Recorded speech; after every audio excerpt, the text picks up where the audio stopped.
Welcome to Winter Weigh-In. Great to have your company. It's been a while, but we're back. First edition for the 2025-26 season. This is going to be your place every week for news and reviews of all of the big racing across the weekend. We've got a busy couple of months ahead, and we're really looking forward to that. Let's find out what's on the show this evening. Looking ahead, we're going to be getting into all of those jumps racing features across the past week with our favourite jumps jockey in Hamish McNeil. Not only that, but we reflect on the career of the remarkable West Coast. Across the Tasman, we saw the running of two Group 1 features coming in from Queensland. Stradbroke winning jockey Taylor Marshall will join us on the line. Not only that, but we bring you international news with Royal Ascot fast approaching. That all to look forward to for this week's edition. First things first, before we get into our guests, let's go back and reflect on the weekend that was. Happy Star, one fence to clear. Emily Farr up and over a length in front. Make it two. What a great horse. What a great career. This brilliant jumper takes them under two hurdles. Happy Stars. St. Bernard is trying to worry about it. St. Bernard the inside, never look back the outside. It's going to be a ding-donger, but again, never look back at Emily Farr. She takes the double, she won the hurdle, she won the steebles. Down the outside, wing it a prayer. The inside is our Eduardo, but the young fella, it's going to be ride 3, win number 1, Tom Wigram, the 16-year-old. He'll never forget this. At the last, Pacheco ploughed for it. Coming after it on the outside is Tiker. It's Pacheco, Tiker and Dictation and Squire, but it's Pacheco. Pacheco and Jay Kozasek will win it. Get a good thing while you can. It's leaderboard. Smug is winding up very quickly, and Nedwin on the outside. Leaderboard all out. Nedwin got him on the line.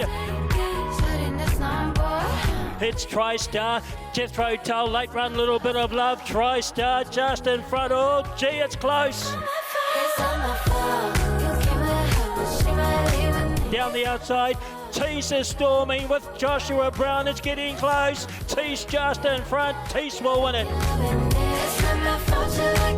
Hi-Yo Fox Rocks is trying to reel them in. He's finishing quickly. Hi-Yo Fox Rocks. But they coming for me like Trojan, and it wouldn't be me if I ain't caused commotion. Bitch so bad, dudes thought I was. Mr. Mojo Rising, turn the ace and now Jamala. Mr. Mojo Rising, packing a punch, pulling out plenty and a little bit too good. I've been told y'all, I'm the Black Regina George. Bikini top, booty shorts, making cool. Quando the favourite, ranged up to the lead from Misunderstood. Running on late along the inside is Amusement, but away goes Quando. Ooh, that's a win. Too much lifting with O'Riordan and Sir Sterling. Too much from O'Riordan. Too much is going to win the Waimiri Cup. Too much beaten photo, Sir Sterling.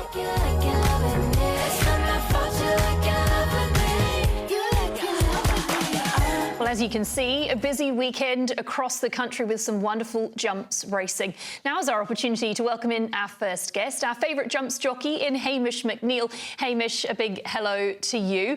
I guess we can't talk about the weekend without talking about just the tragic passing of West Coast. It certainly changed the dynamic of Saturday's race meeting considerably, and we get the opportunity here today to reflect on just the remarkable career of an incredible horse.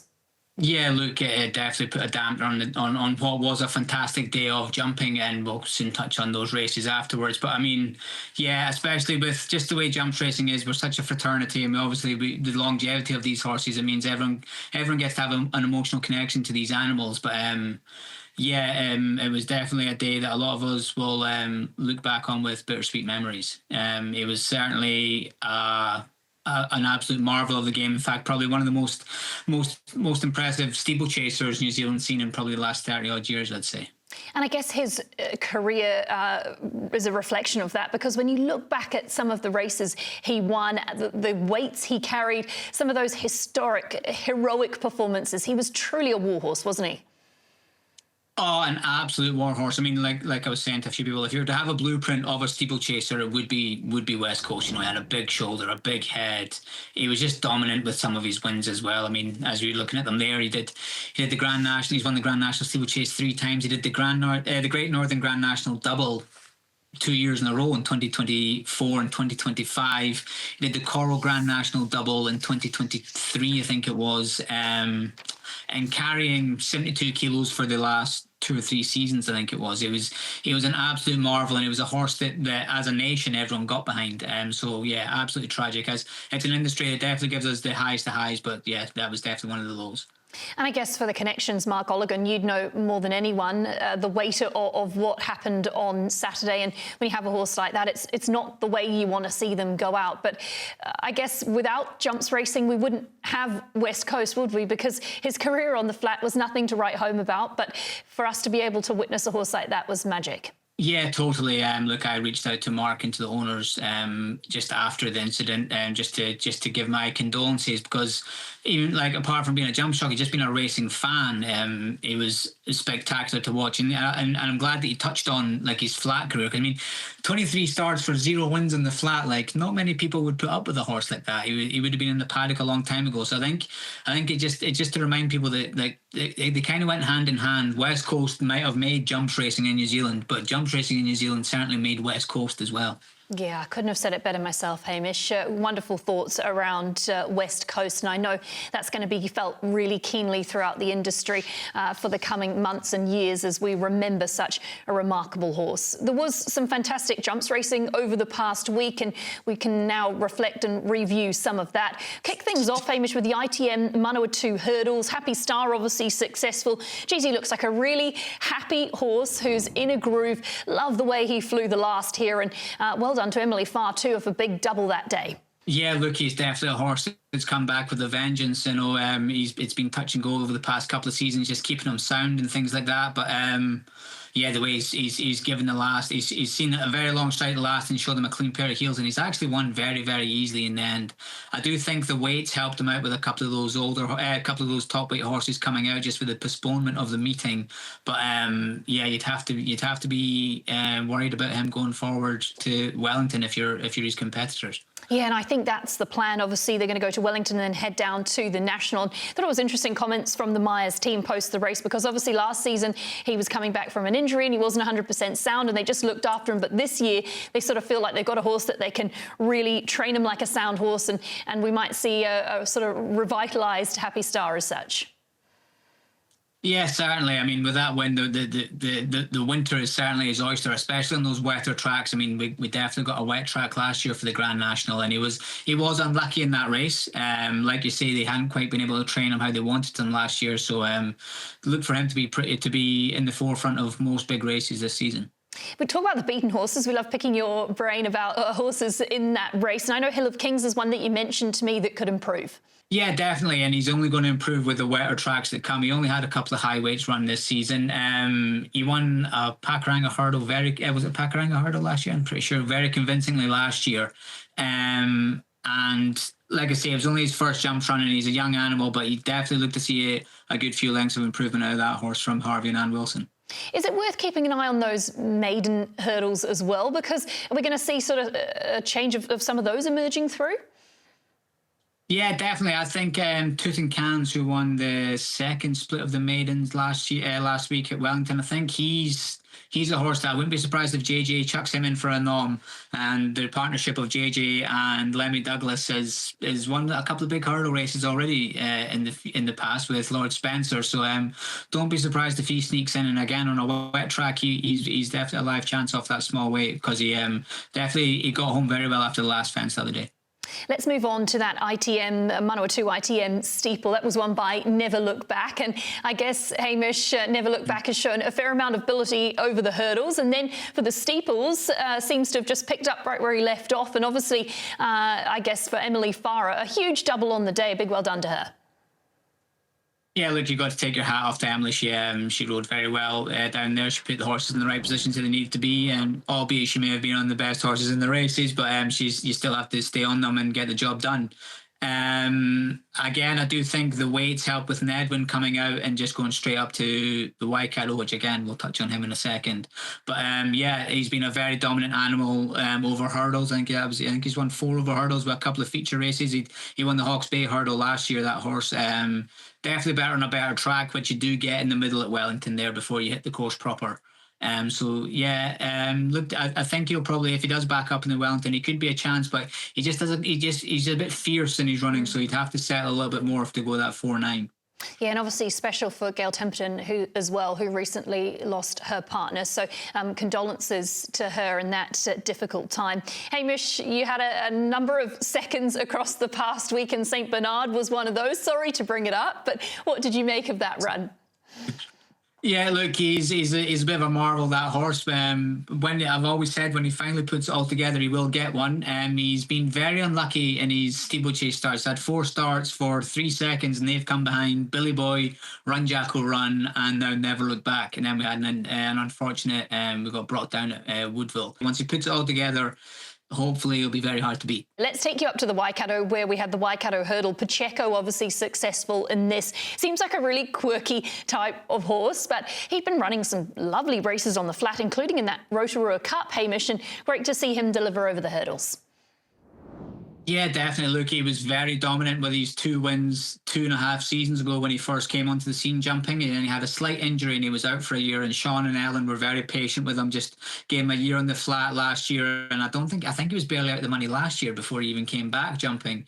It's been a very ballsy ride by Jay Kozicek. I think Sean may have been asking him to take a sit in behind the speed with dictation and things like that, but I'm good friends with Jay, and I spoke to him behind the gates, and he was pretty bullish about the horse, and he was saying, listen, I'm not waiting for this one. So, yeah, great ride by Jay, and very, great for all the connections involved.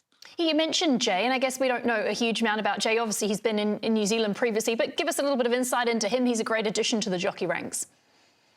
Yeah, so I think this is his 3rd season out here now.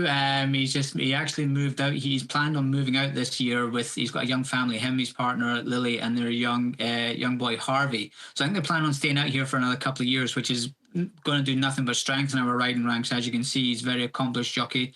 And yeah, he's won a couple of feature races over the years now, and he's just kind of finding his feet and solidifying himself.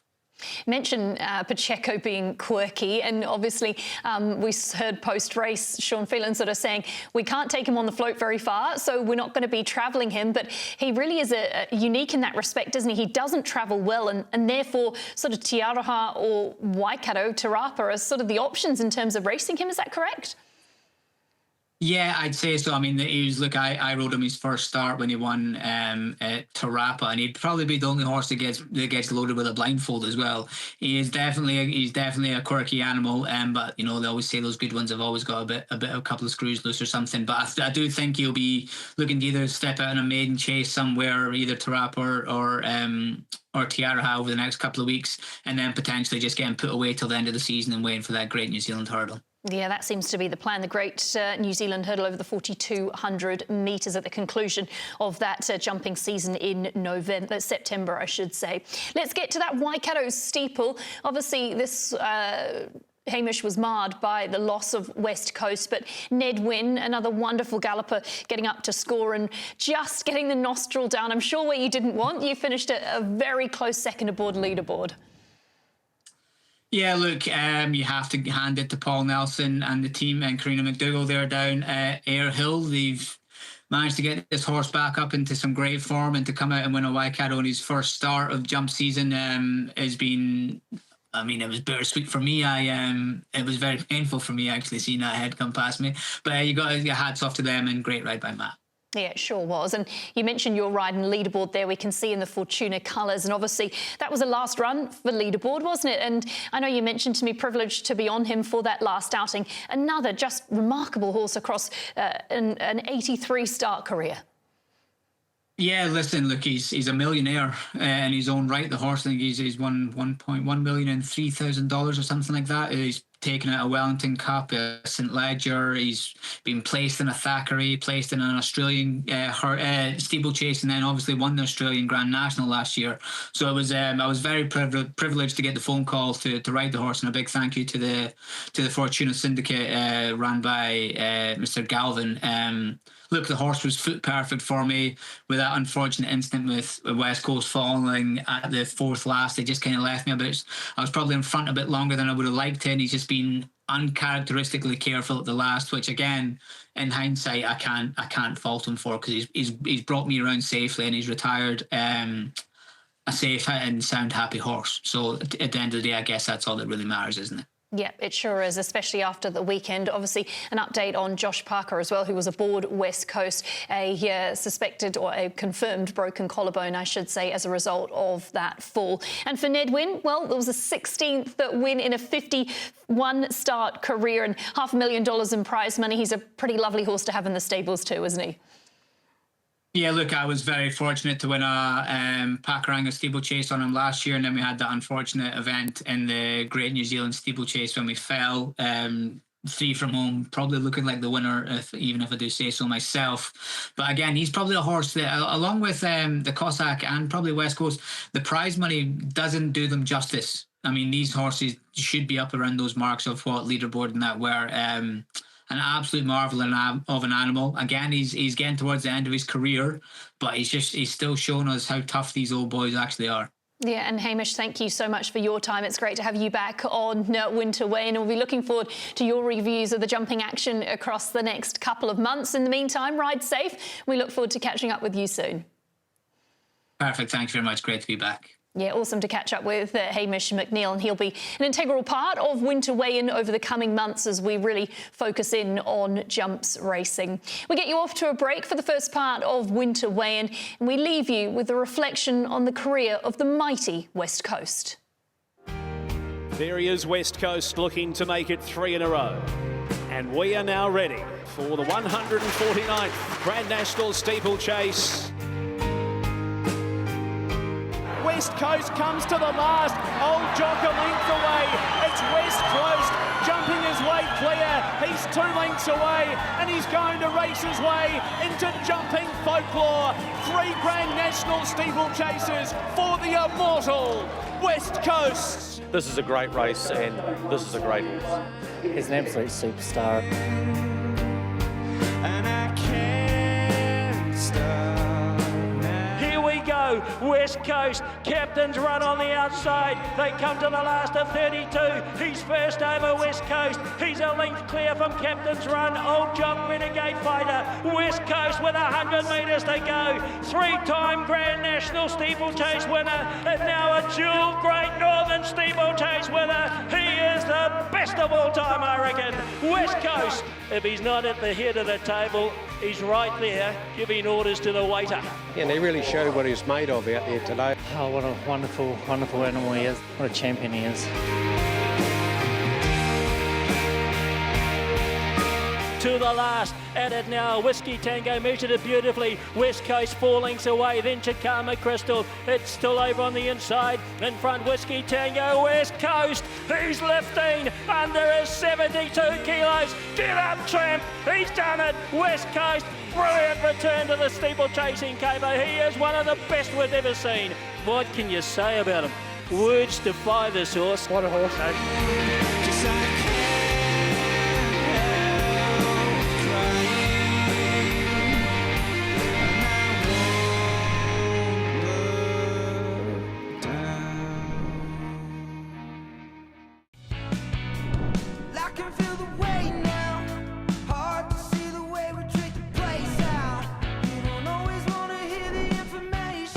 Now Tronbold about 3 to 4 off the lead, starting to work into his gears, just needs some room to move, and he's finding that room now as Marta starts to descend down the outside. Cormier reached the lead from Glenorchy. Here's Tronbold, here's Marta's down wider, and there on the inside Berzelius running on. Tronbold's flat out, he goes to the leader, Cormier, short of 100 to go. Tronbold and Cormier, Tronbold and Cormier, Tronbold, favourite supreme. Tronbold for the dynamic duo, Waller and McDonald. We might call it the JJ/Chris Waller race from now on. Very straightforward horse. Chris has always had a high opinion of him, and when I spoke to him about riding which horse, he said, I think you just have to ride him. Yeah, he's a real cool dude. Nothing worries him. He really is a special horse for that reason, and obviously he can run fast as well, but that attitude, Bernie, that'll take him a long way. 450 to run. Private Eye shifting his ground. Grabbed by Regal and one on the outside. And Spicy Martini sneaking up inside the pair. Then another Will Transatlantic. Headley Grange about 5 off the lead. Spicy Martini drew alongside Private Eye. Regal and Waters struggling now. Spicy Martini and Private Eye. Spicy Martini with a lightweight. Breaking clear now from Private Eye. There's 100 to go. Spicy Martini in front. Taylor Marshall, the ride of his life. And Spicy Martini won. Spicy Martini has won the Stradbroke. Toby Edmonds and Taylor Marshall. Choking up a little bit, just pulling up there, and every jockey needs that one horse to sort of put them on the map, so to speak, and I'm hoping that she's that one. Well, she's already proven to be, but to jag a Group 1, and not only a Group 1, but Queensland's sort of most prestigious race, yeah, I'm lost for words. I've got to give mention to my farrier, Scotty Bryce, who works tirelessly on this mare. Taylor Marshall had a great ride. All my owners, they've all been fantastic and supported me the whole way through. And most of all, Spicy Martini, she's a star. I'll tell you one thing, you give me a horse like this, I'll win another one too.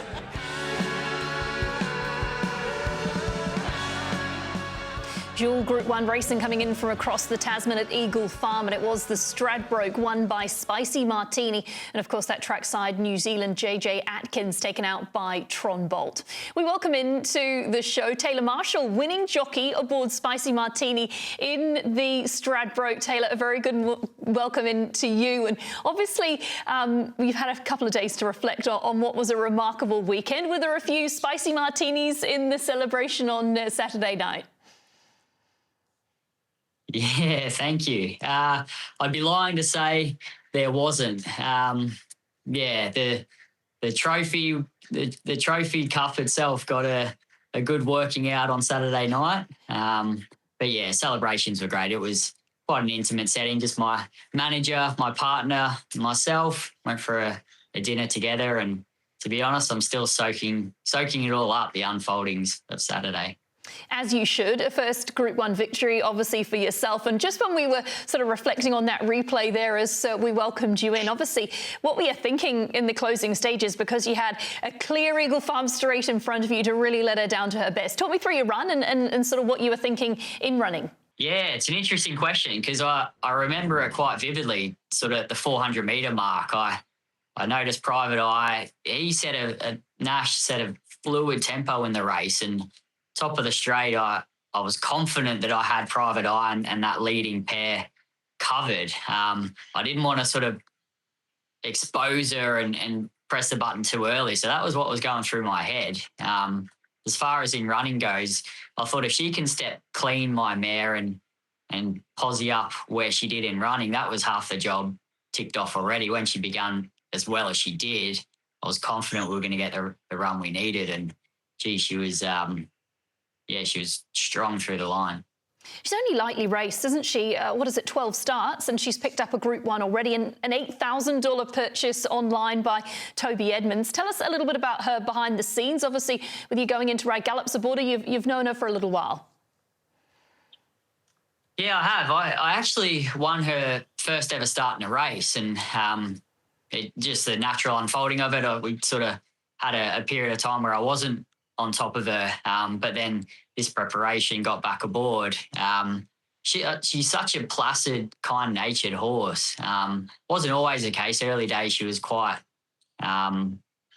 just run off a bit of nervous energy, but she's really furnishing. And I think as well, this prep she's probably showcased what she's fully capable of, but she's only just starting to furnish as a complete racehorse now. As you said, only 12 starts. She's so lightly raced. It's just a masterstroke from Toby Edmonds, her trainer, to just go delicate with her, because she is, there's a bit of a winning formula. He spaced her runs, month between runs this prep, and it's proven to be a masterstroke. Yeah, it has. And you mentioned Toby. Obviously, he won with Tyzone in 2020, so he's pretty familiar with what it takes to win a Stradbroke. But I think you mentioned post-race, everybody needs someone who backs them and backs them hard and supports them. And he seems like he's that person for you.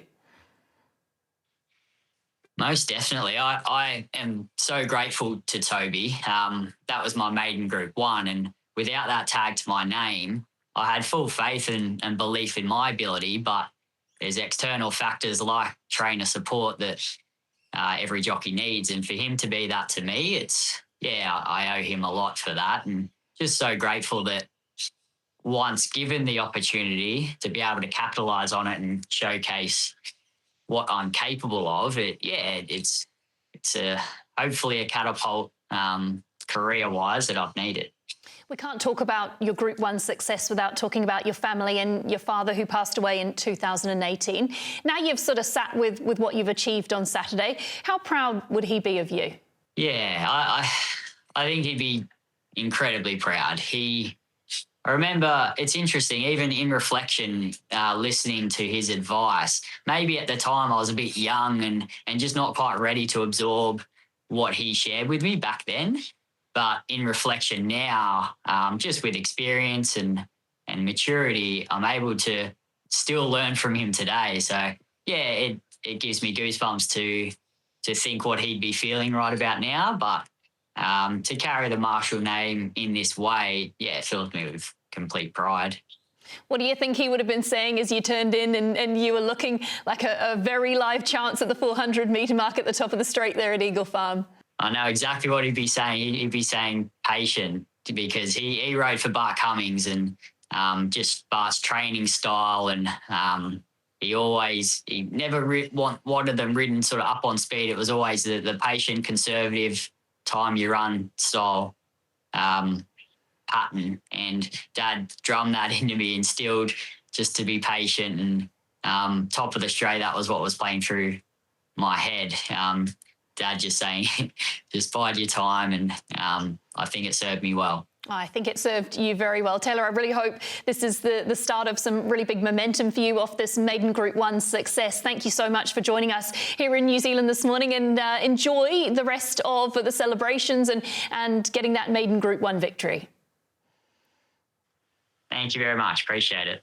Yeah, awesome to chat to Taylor Marshall this morning, who, as you heard there, a really significant win in his career, getting that first Group 1. And in a race like the Stradbroke, just an iconic Queensland race, no doubt, with some huge sentiment. We've touched on the Stradbroke. Now let's move into the JJ Atkins. And it was pretty much business as usual for that formidable combination of Chris Waller and James McDonald Tronbolt.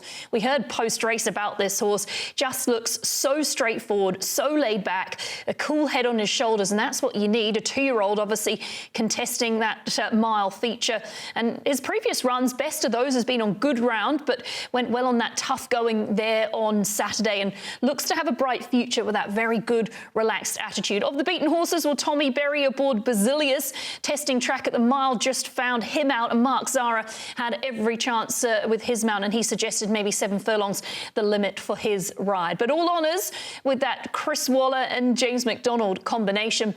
It also brought up a special record for James McDonald himself. 17 Group 1 winners across the season. That makes him the most Australian Group 1s in a season winning jockey with the 17. You can see him there, one better than Malcolm Johnson. James McDonald himself back in 24-25 with the 15. Then you go to George Moore and James McDonald. He has a stranglehold on the most Australian Group 1s in a season by a jockey. Interesting enough, all 17 were for Chris Waller. 11 wins in Sydney, 3 in Brisbane, 2 in Melbourne, 1 in Adelaide, with Randwick being his most successful track with the 6 Group 1s. Another record on his resume. It's been quite the season, hasn't it, for the Kiwi in James McDonald. Speaking of James McDonald, no doubt he's on a plane heading across the world to get along to Royal Ascot. That Premier Group 1 action coming in. You've obviously got Björn Baker with Overpass, and then you've got the Sir Brendan and Lady Joe Lindsay Cambridge Stud colours flying high aboard Jolly Star with James McDonald to ride and Chris Waller to do the training. We'll have that coverage, bringing you all of the action live from the UK. Well, that's a wrap on the first week of winter weigh-in. It's good to be back, good to be reviewing all of the winter racing. And as you know, we'll be with you every Monday, 7:30 p.m. We're looking forward to it.